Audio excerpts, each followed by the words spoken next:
Hosts Mark Moxom and Alain Braux chat with Chef Lance Roll.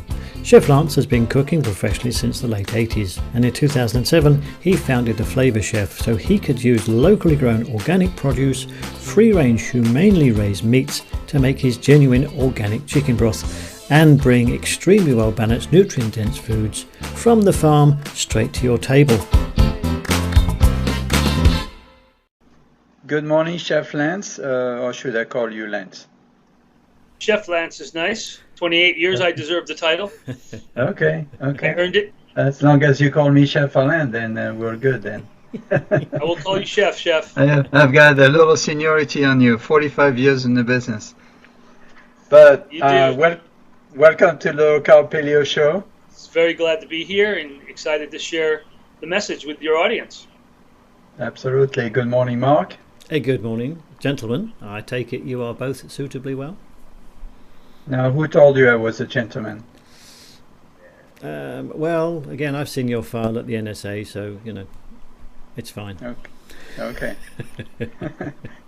So, Lance, you and I met at the Paleo FX 2015. I loved your bone broth and wanted to hear all about them. Before we get there, can you give us your professional background? Absolutely, Chef. I started my career in 1988 at a beautiful East Hampton restaurant called Sapori di Mare, where I was classically trained in Italian cuisine, French cuisine, and learned basically starting from there. It was a 3-star New York Times restaurant. I earned my first chef position 2 years later at the first spin-off location they had, which was a gourmet takeout store. It became very popular back in that time, and the guy I worked with, Pino Luongo and Mark Strausman, still at the top of their game. Mark's the chef at Fred's at Barney's in New York and Beverly Hills now, and those guys mentored me and put me in position as chef in 1990 at Piccola Cucina. I came out to California. I worked sous chef at a very amazing French restaurant, one of the top 25 restaurants in America at the time, called Mille Fleurs in Rancho Santa Fe, and there I spent two years. After that, I worked at a couple small restaurants, some bakeries, different things. And in 1995, I embarked on a journey at a conference center in Murrieta, California, where I spent 8 years as executive chef, feeding about 30,000 people a year to, it was a very, very big job. And I had about 72 people on my staff, and it was pretty exciting. I left that around 2004. I spent 2 years cooking at the San Diego Culinary Institute here in La Mesa, California, and I earned my CEC. I was a member of the ACF at the time, and I was certified as an executive chef, and it served me well. I was proud to be one of the only teachers at the school that had the certification. And through that 2.5 years, I actually left for about 9 months, opened my own 2 restaurants for someone else, and then came back to the school. 2006, 2007, I began the Flavor Chef, the company we're talking about right now today.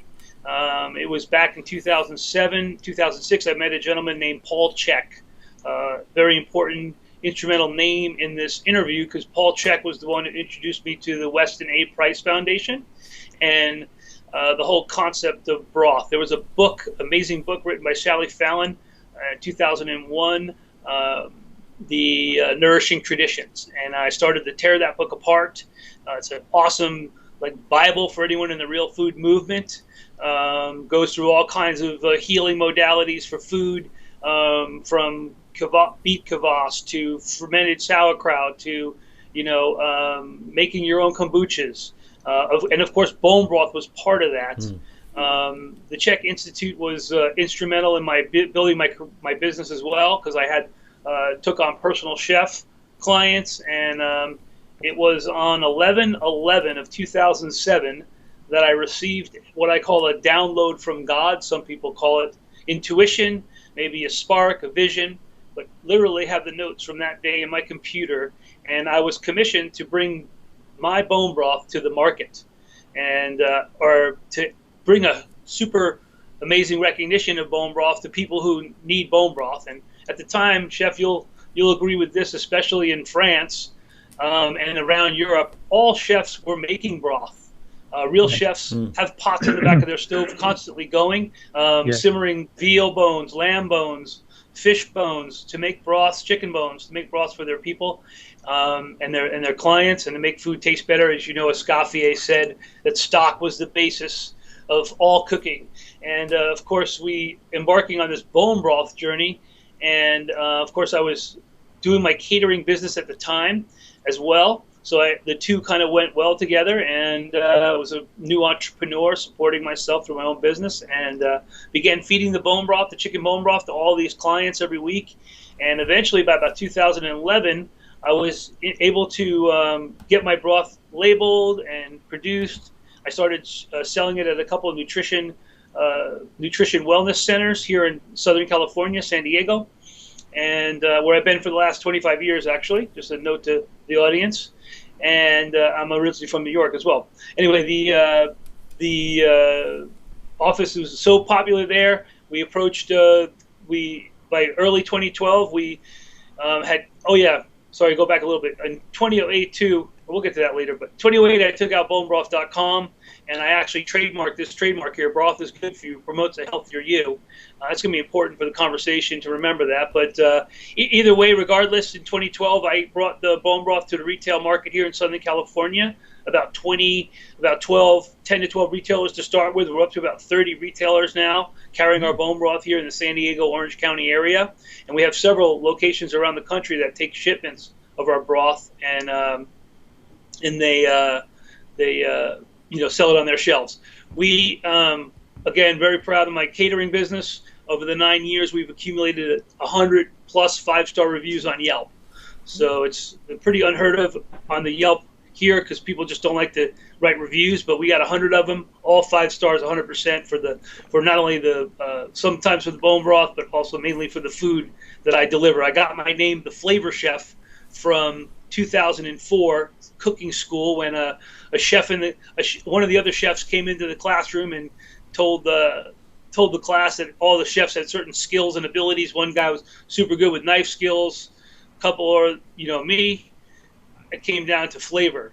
It seemed that anything I touched magically became delicious, and so they dubbed me the Flavor Chef. And that's where that name comes from, and I kept it, and I trademarked that as well in 2007, 2008 when I started my business, The Flavor Chef, and we've grown since then. In 2013, January of 2013, we launched the Brothery, thebrothery.com, and we still had bonebroth.com going in the background. I have the Flavor Chef, theflavorchef.com was my main catering site. And through this company, The Brothery, and through Sean Croxton from the Underground Wellness and several other wonderful food bloggers, we've been able to serve our broth up around America since then. And it just keeps growing, Chef. It's unbelievable. We shipped over 80 shipments on Monday this week, including yours. And we have a loyal following, and it's pretty incredible. So right now I'm full-time catering, full-time broth. Got about 10 people on my staff, and that's been the last 9 years running this company. Cool. So let me make sure I understand. You basically have two separate businesses. One is the Flavor Chef, which is your catering side, and then there's the Brothery, which is your bone broth business only, right? And those are, you're obviously working in the same kitchen, but it's all two separate businesses, right? Yeah. That's correct. We actually incorporated last year, so we are the Flavor Chef Incorporated. That is the parent company, and I run the two divisions, the catering division and the broth division. And we have so many exciting things happening. There's a lot to talk about, but we like to say it's where do you get bread at a bakery, and where do you get wine at a winery, beer at a brewery, and you get broth from a Brothery. Yeah. So and also that inspiration came from Sally Fallon, again from Weston A. Price Foundation, in an article she released called "Broth is Beautiful." The main inspiration behind the broth product, and making a beautiful, organic, slow simmered, traditional sipping broth used in culture around the globe for healing and for lots of different things. Hippocrates said that, let your food be your medicine and let your medicine be your food. It's kind of the quote we always go back to, and that was many, many years ago. And so the broth itself, and the brothery, we say it's the brothery at bonebroth.com now. So you go to the brothery, you go to bonebroth.com, and you go into the brothery to get our broth. And Right. we're really excited too.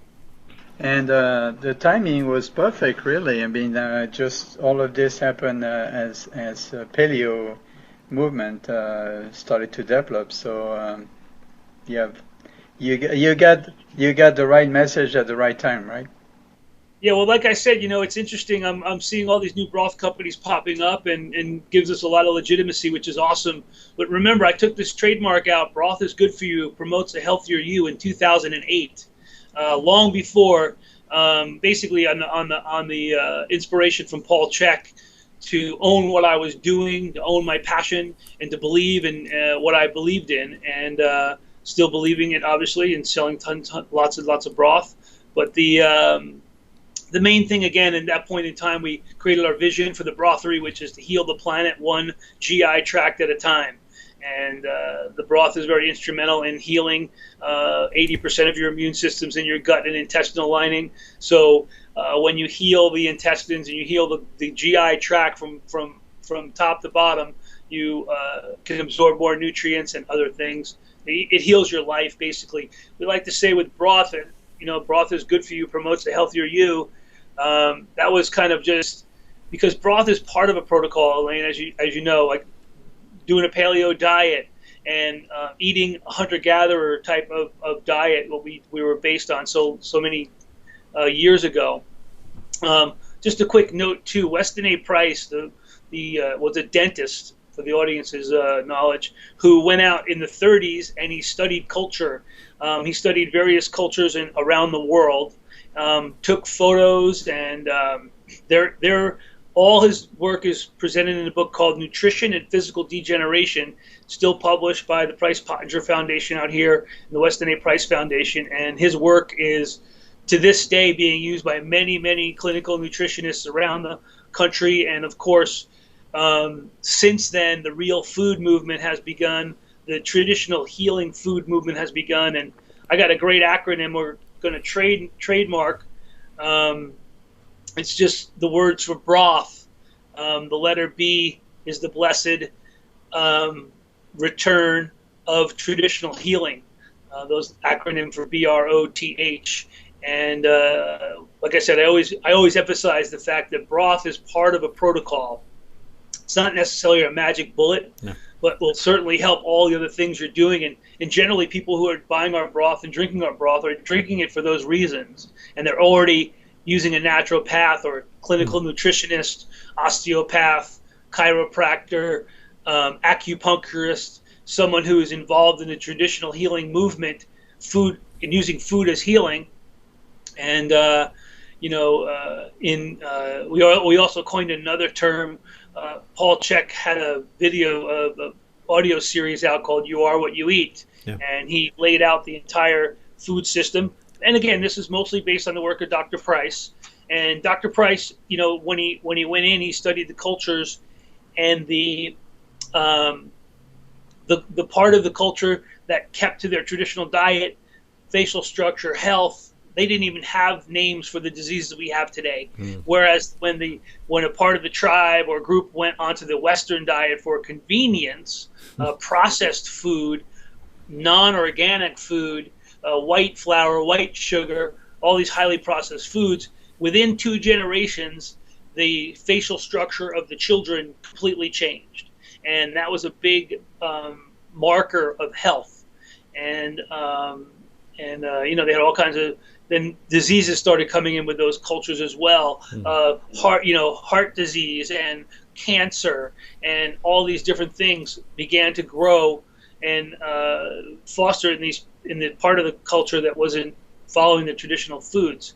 And of course, when he studied the cultures, he found them, using the entire animal to honor the animal, so to speak. So the feet and the bones would be simmered to create these bone broths. And in cultures like the Korean culture and Chinese culture, many times it's a wonderful product for people with babies, ladies with babies in their womb or lactating and nursing, because it's super filled with lots of minerals and amino acid profile and nutrients that you get out of the bone when you simmer bones for 18 hours. Which this is a little bit off of my original questions, but there was a big controversy in Australia recently because a chef claimed that if a mom cannot nurse a baby, the mom should feed him bone broth.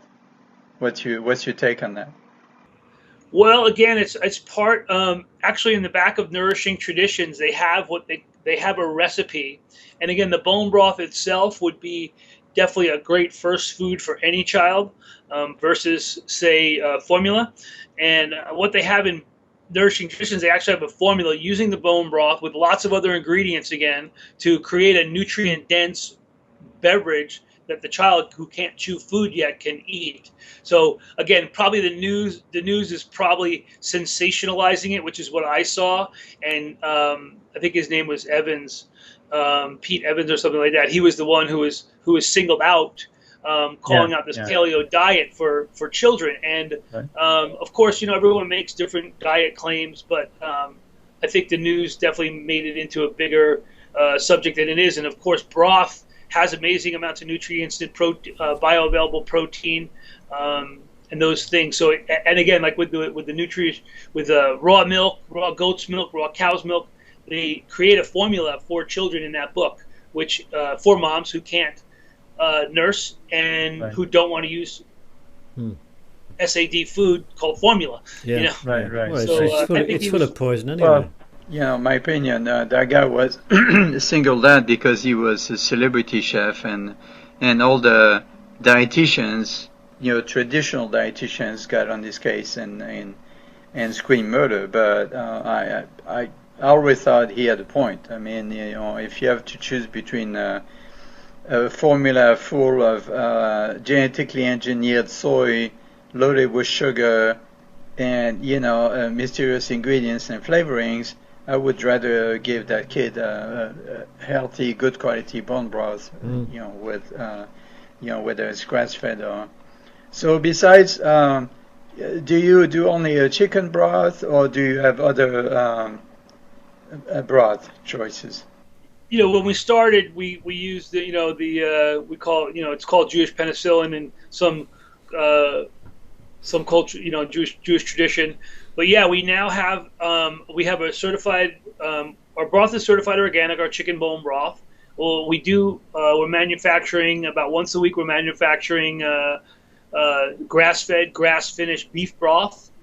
We get our bones from a farm called Sunfed up in near the Sacramento area, and so we got the beef broth, and then we have a meat stock.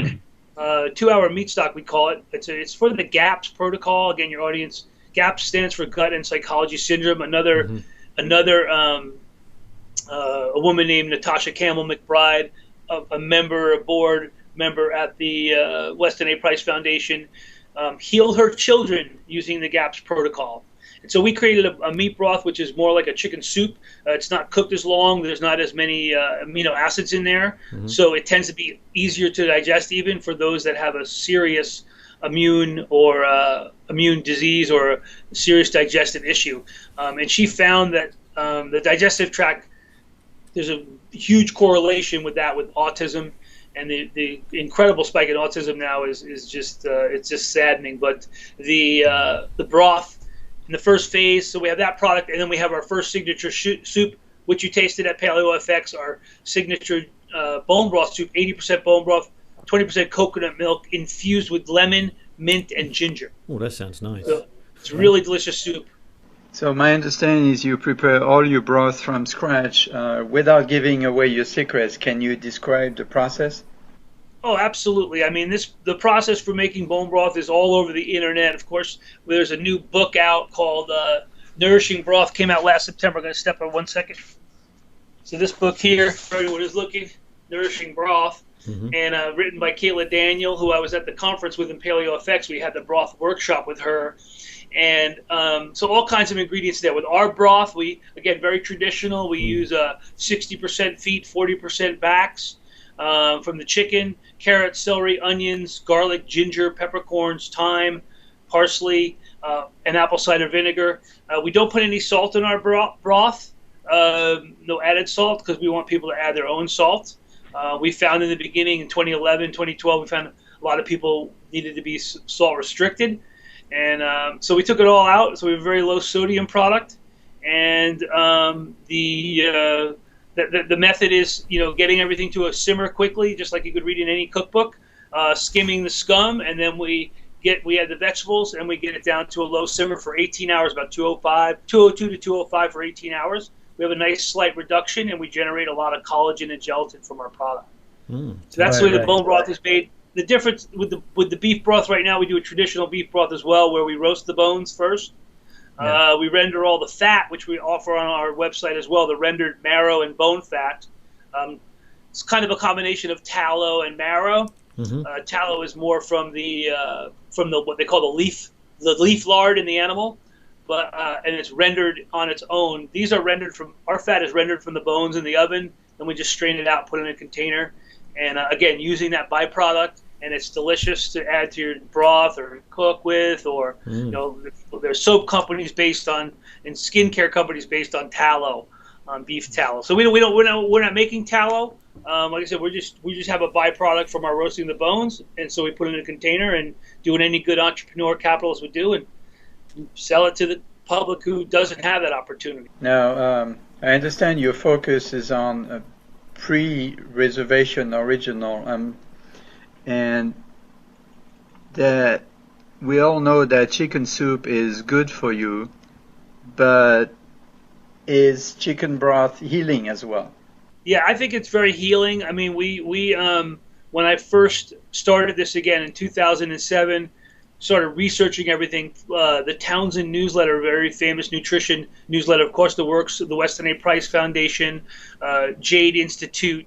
I found all these articles online kind of chronicling the history of broth and also listing out the benefits of the bone broth. And in this book here, Nourishing Broth, again, Sally Fallon and Kayla Daniel lay it out in here with hundreds and hundreds of testimonies on pages in between that talk about people who use bone broth. Again, like I said earlier, the interesting thing is in that book, they always have one or two things they're doing. Like I started to do fermented sauerkraut with every meal. I added beet kvass and bone broth, things that were traditional foods. And so without being a doctor, we do what every good supplement company does, and we put a little disclaimer that says, this has not been proven by the FDA and whatnot. But 5,000 years of Chinese medicine, I don't like to argue with that, and,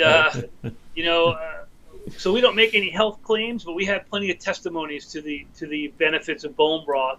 One gal wrote us, said she went on our broth, healed her leaky gut. And again, we're not going out there saying this is our claim, but do the research. We do the research. In this book, they do a lot of the research for you. They have several protocols in here that they're calling forth. The other book that influenced me too was From Guts to Glory. It's a book about digestive health from Jordan Rubin. And again, in that one, several protocols for many conditions, all beginning with bone broth and a bone broth type of cleanse in the first part of it. So in this book, they're going through a few things, but one of the some of the protocols they're calling forth, research pioneers, osteoarthritis, rheumatoid arthritis, the skin condition, psoriasis, wound healing, infectious disease, digestive disorders, and cancer are all some of the ones they not only do they tell you how to use the broth, but they also document the history of that and the benefit to people. In your opinion, is chicken broth more healing than beef broth, or they're about the same? The main thing about broth is to get a good gel content. And the gelatin is what's doing a lot of the healing. The chicken and beef are obviously two different animals, so like comparing them is a little more difficult. There are some things in the beef you can't get in the chicken, so we do recommend balancing both. We started with chicken and sell mostly chicken just because it was the most acceptable broth. Yeah. And also the USDA inspects beef broth. So we're not in a USDA inspected facility. We're in a state certified facility. And but with our beef broth, we can do anything we want direct to consumer. So Right. that's what our online sales do. So yeah, I would say that there's different components of both. I got a gentleman who sells us our bones who's going to go on the broth, and I mentioned that exact thing to him. And I think the beef definitely generates a little more gelatin. So, and it's a little harder to produce. We have to simmer it for 24 hours to extract the most nutrients from the bones, and we have meat in there as well. So it's a very gelatinous product. Right. I'm currently working on helping another chef to publish his book, and his book is about Chinese cuisine. And I've noticed there's a lot of soups in Chinese cuisine, and they use the chicken feet a lot to add this extra gelatin, right? Because that's where the gelatin is coming from.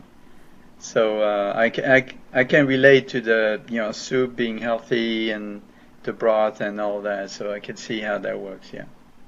Yeah, this is the low carb paleo show. I see people writing a lot of stuff paleo friendly. Broth is paleo, straight up. Yeah. It's bones and vegetables simmered and traditional. And so we're not paleo friendly, we're paleo. And it definitely helps with broth access, what they call a protein sparer. So we've had our broth, again, for the audience's confidence, we had our broth sent to a lab.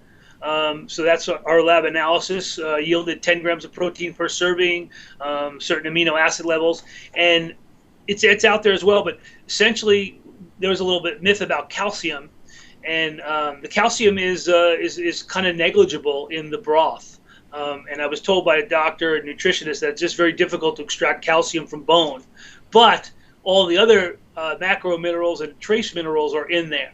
So you're getting your magnesium, phosphorus, copper, iron, zinc.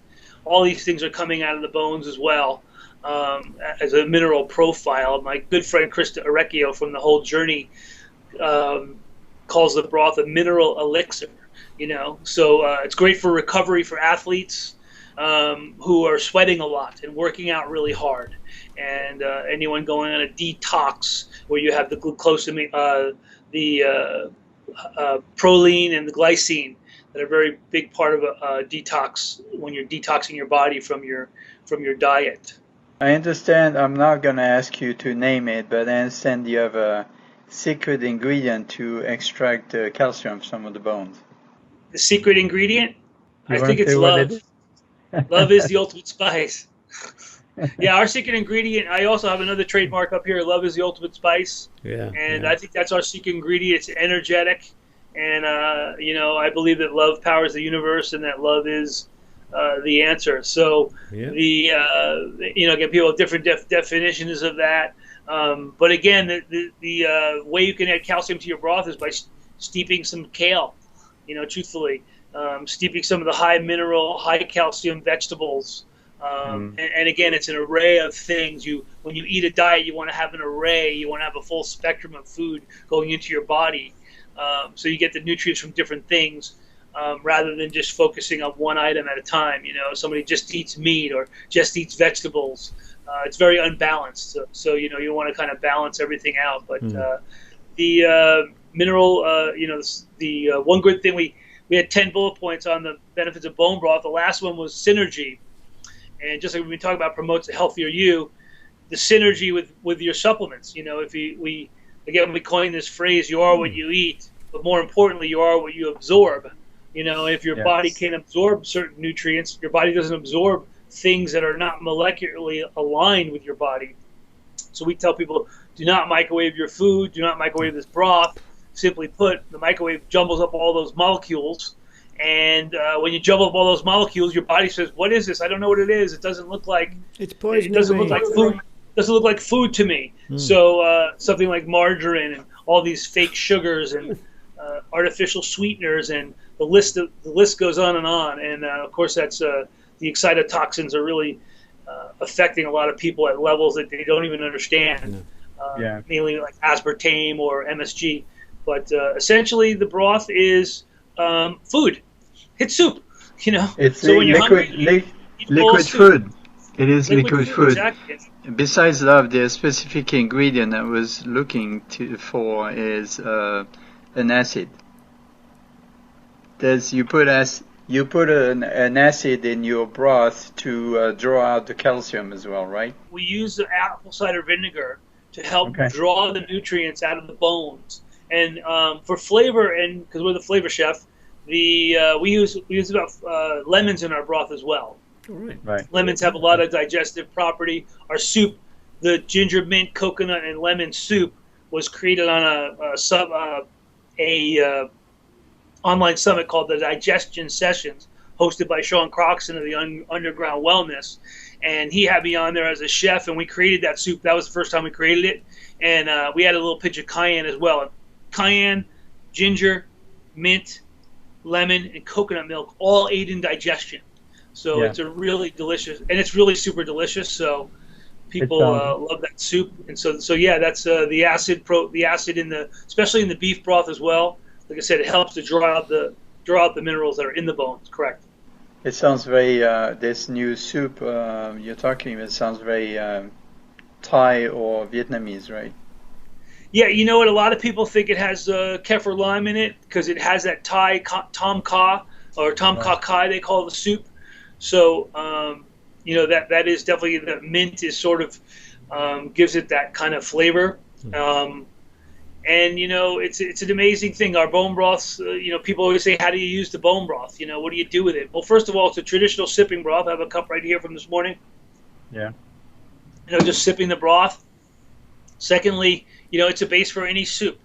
Throw a couple cooked vegetables in there, a piece of meat. I often have breakfast, call it my paleo breakfast. I simmer up a cup of broth, I pop a couple eggs into it, wilt a little spinach in there, and that'll power me up for the day, you know. Throw a few cooked potatoes in there, etc. And potatoes are just something I love. Vegetables, carrots, celery. You got delicious soup. We're coming into fall, so we got butternut squash out. So we just, again, roast the butternut squash, add the bone broth, and now you don't have a delicious soup, but you have broth in it as you're getting into your system as well. It's very simple too, very simple to use. I already know the answer, obviously, but I think it's going to be beneficial to our listeners. In your opinion, what is the better product to take, to the bone broth or this gelatin powder that you find more and more on the market? Yeah, you know, the gelatin powders are an excellent source of gelatin and collagen. We met Vital Proteins at Paleo FX, and they're reducing these things down. What you don't get is the magical comfort of holding a delicious cup of broth in your hand, you know, and a delicious cup of soup, and the comforting nature of that. And you know, I think, again, you know, Great Lakes Gelatin has been often promoted as well here, where it's a beef product, and I don't know exactly how they get it to a powder form, but it does add instant gelatin into your life. A lot of people are putting that into smoothies to get that component as well. And again, I've had people approach me and tell me they want me to take my broth and make it, and they have it now. It's like dehydrated broth or something, and then you rehydrate it with water. And I'm just like, no, I make traditional soup. I'm a boutique, chef artist here, and our broth is so delicious. Just for a side note too, I'll give everyone the two things. One is we have every one of our clients, not every one of them, but a lot of our clients will say, we love broth, we believe in broth, we love the benefits of broth, but we're just so glad we don't have to make it anymore. So it's a very elaborate process. And mostly for this home chef, this is the other comment we get. It just, my house smelled like broth all night long, and I couldn't sleep because my salivary glands are going. And so many people do not want to cook broth in their home. We recommend cooking broth. People that can take the broth, I say, put it somewhere where you don't have to smell it all night. But If not, and then we get people who make broth who buy our broth because they want to have some in the freezer when they don't have time to make broth. Hmm. Yeah. And we're sticking with our 24-ounce unit, solid. Our process, just to give you the rest of it, Alain, too, is we cool it within 2 hours to 70 degrees or less, and then we finish in another 4 hours, packing it to 41 degrees or less. So none of our broth goes into the package until it's about 69 degrees. So time and temperature are very important, and that cooling process takes up a lot of room. We use ice paddles to get the broth cold quickly, and that's something at home that's just difficult for people to do. Yeah. The other question I get is the difference between stock and broth, and that's like a major question, and they're very similar. I would say the basic difference, Chef, as you know, is broth is made for drinking and sipping, and stock is generally made for cooking. So there might not be the intensity of bones, the amount of time cooked, and people are using stock to make other products in their restaurants and things. Needless to say, that is good for you too. If you make it delicious, and it has, most of the stocks we used to make always had that gel content you were looking for. A lot of times as chefs, we would reduce that stock by half, calling it a demi, and then have this more powerful, potent, flavored item that we can use for pan sauces and things. And the stocks are mostly used for sauces or, a base for something else. Yeah. Yeah, the broth also, the technical definition is it includes meat. So yeah, the bones that we use are very meaty, the chicken and the beef, so it has that meat component. And of course, it's ready to drink when you get it. It's ready to heat up and drink. I just had an idea to combine the benefit of broth with the kind of the Japanese inspiration is to add a teaspoon of miso, good quality miso in your soup, but just make sure not to boil it, so you have that fermented product on top of it. So it's kind of a miso soup with chicken broth, so you get both benefits. Yeah, that's a great way to use the product. I mean, we will simmer the broth, and I do a lemon water every morning. I have a full lemon in a quart of warm water, and many times I'll just peel the outside, called the zest of the lemon, with a knife, put them in the fridge, and when I steep a cup of broth, I'll throw a couple lemon sprigs in there. I even threw a tea bag in the other day, worked pretty nice for the mint component. If you have some fresh herbs around, another great way to do it. And miso is an awesome addition to the soup.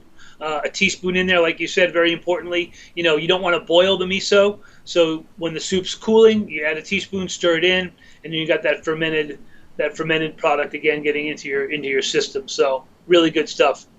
Another idea, you could use it as a base for your, when you're blending a green vegetable.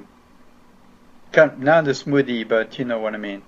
You could use that as the liquid instead of water or any other, right? It would make it even more powerful.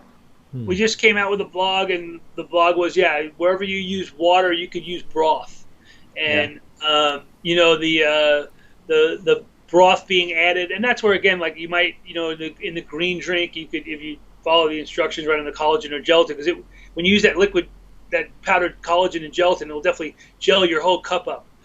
Kind of like adding chia seeds now. It used to be a pet that you bought for your kid, and now it's a superfood.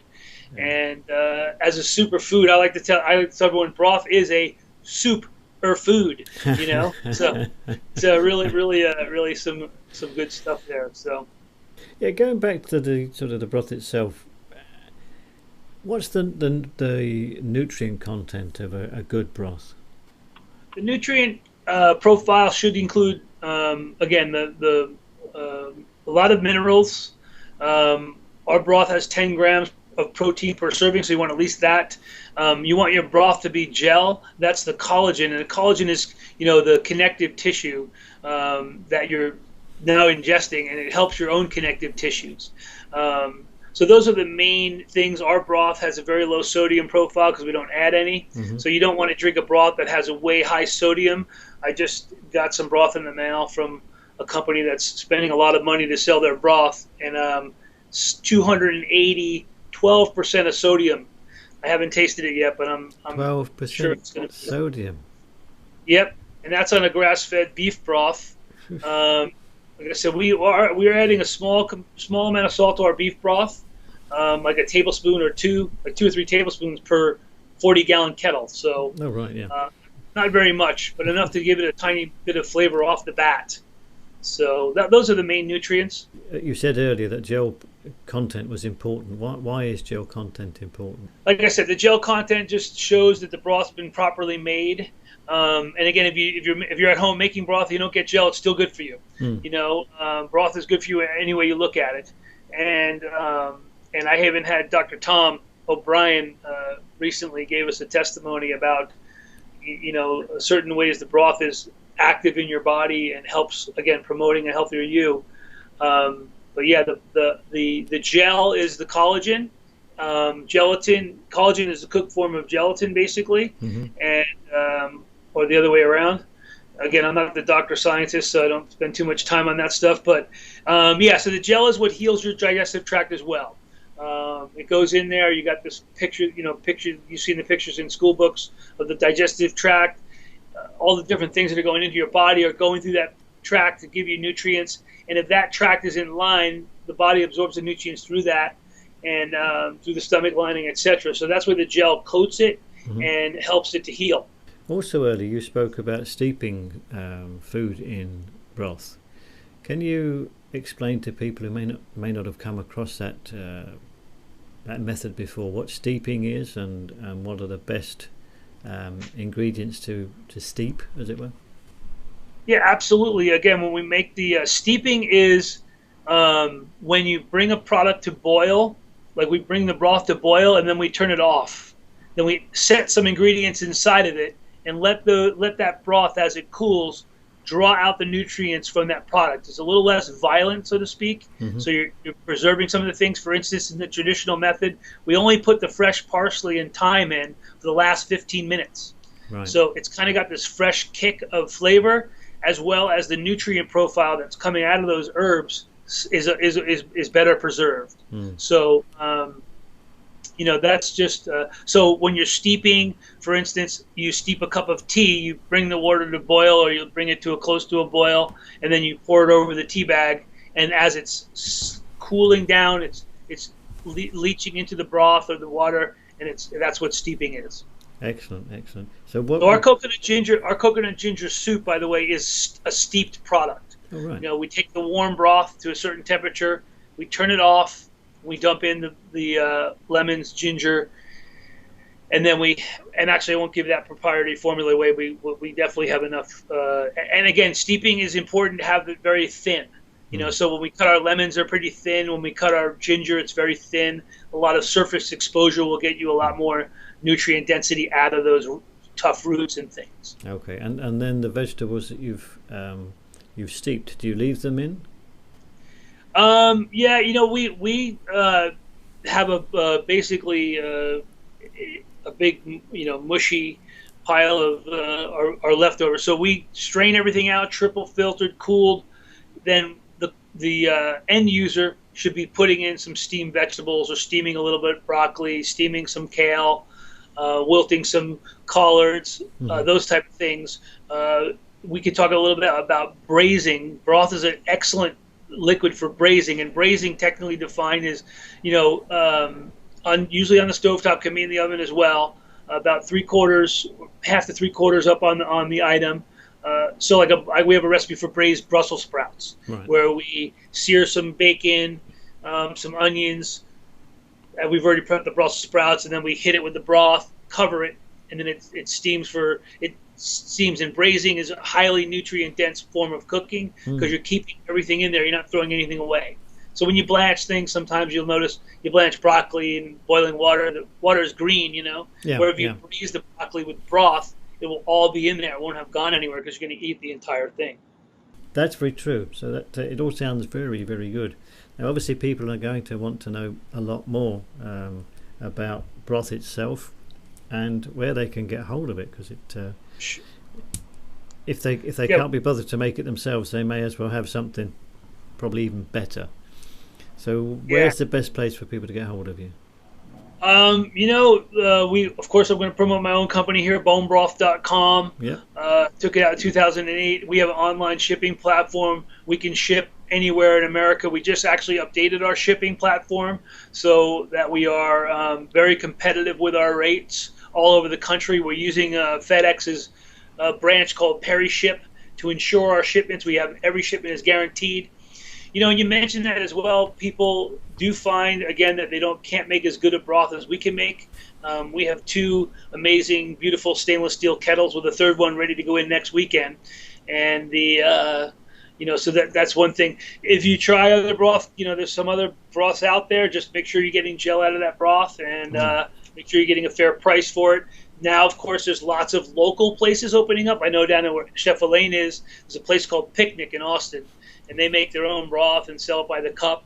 And anywhere you are in the country, people are doing a lot of pho is very popular now. It's a Vietnamese soup with noodles and vegetables based on broth. So again, just make sure they're using real broth, and that the broth that I've had from them mostly the next day it doesn't have any gel in it, but it's still good for you, of course, and usually delicious. So pho restaurants are doing that, and there's now an official broth bar up in Portland, Oregon, where people are going in just for a broth restaurant. After 28 years in the industry, I am not opening a restaurant anytime soon. I'm not willing to put myself through that kind of pain. Hoping people will come to the door. So, my model is to sell the food and then make the food. Yeah. So just to recap again, bonebroth.com is the place to get it. I spoke live with Kayla Daniel at PaleoFX. If you're a paleo person out there, I suggest, having some in your freezer at the ready. Like I said, it's a great breakfast item. Literally love to just cook up a cup, poach some eggs in there, fry some eggs, scramble some eggs, put them in there. I got pasture-raised eggs here. Got lots of local things, some cooked vegetables, and you're good to go. So, excellent. So they can order online. Can they order by phone? They can order by phone. We encourage people to go online and create a profile and pay online. But we've had plenty of clients that are older that don't have internet, so we take phone calls and place the order for them. Correct. Okay, what's the number then?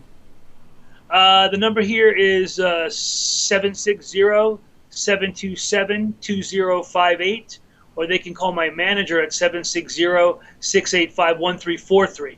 Okay. So we're about to set up a new line as well, a dedicated line just for broth calls like that. So that'll be coming on probably by October 1st. And but those are two numbers you can use, and you can always reach us at the Flavor Chef as well. Excellent. On Facebook as well at the Flavor Chef. Excellent. One last thing, really, what would you say is the health problem that people have that having broth or drinking broth would make the most difference to? I think most of the research coming out right now is definitely for leaky gut, which is pretty popular thing. I think in this book, like I said, it mentions arthritis and cancer is a big one too. A lot of people, everyone's being touched by this right now. And broth is excellent if someone chooses to go through a very invasive process, chemotherapy.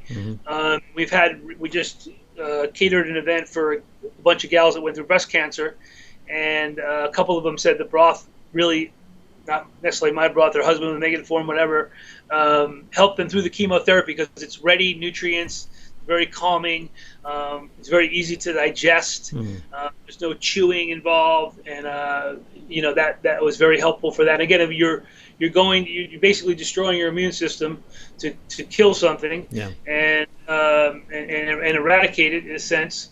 And so the broth is bringing back that healing, so you can move forward with your life and have that nutrient density. We've had some people as well that are just older, and they don't want to cook anymore. They don't even want to eat anymore. So they just, the broth is very helpful for them as well. Excellent. I can see how it can also help anybody that is trying to recuperate from either an accident or a major sickness. Years ago, my son was in an accident, and there was no way he could heal with the kind of food they gave him at the hospital. Yeah, no. I wish at the time I had your broth to help him get back on his feet faster, because it was disgusting. I mean, the food was barely defrosted, vegetables and chicken fried steak with jello at the end, the dessert jello with artificial sugar and artificial coloring, right? How is anyone supposed to get better on that kind of diet? So we ended up, because of course I'm a chef and nutritionist, my wife is a good cook, we ended up sneaking in homemade food for him to get better. I have had athletes as well, speed recovery from injury by adding broth to their diet. Again, not the silver bullet, but the speeding of recovery. So maybe of a broken bone or a separated shoulder or some kind of thing would be healing in 6 to 7 weeks. They might get it done in 4 to 5 weeks by adding broth to their protocol. Yeah. Again, under the care of a naturopath or physician, is always recommended. So, yeah. Is there anything else you think we should mention? Just remember that you are what you eat, you are what you absorb, but you also have a mental aspect to eating, emotional aspect as well. So you probably need to be in a place of peace if you can be. And we find that my trademark love is the ultimate spice. Try to get yourself in there. My mentor Paul Chek has what he calls the 4 doctors, and similar to from Theosophy and from Dr. Tom Cowan, who wrote a book called the Fourfold Path for Healing, Weston A. Price Foundation. And the 4 doctors in his fourfold path are Dr. Diet, Dr. Quiet, meditative time, Dr. Happy, Be Happy, and Dr. Exercise, movement. All being a full holistic way of trying to improve your health. Again, not just having one thing that you're doing, but several things at once. I would tell people, if you're bitterly angry over the food, don't expect it to be good for you. Where the exact opposite in Ayurvedic traditions, which I looked into, they're saying if you bless your food, if you ask God to, let the food be good for your body to be absorbed, it works. It's better for you. And I used the example once. I said, if you're out in the middle of nowhere and the only thing you have to eat is McDonald's, and please bless your food. Ask God to use whatever nutrients are in there to feed your body. Yeah. I've got to differ with you there, though. I couldn't regard McDonald's as food. No, again, like I said, if you had to, and people used to ask me, I said, what are you up against in the food industry? And I said, well, I'm up against billions and billions served, Yeah. All right. Awesome. Thank you again, Chef Lance, for being on the Low Carb Paleo Show. And as we say in Texas, à votre santé, y'all. Awesome. Thanks for having me, man. It's been great. I was fortunate to meet you, Paleo FX, and great to be on the show. You can find us at bonebroth.com and make it a beautiful broth day. Super. Thanks again, Lance. You have a wonderful day.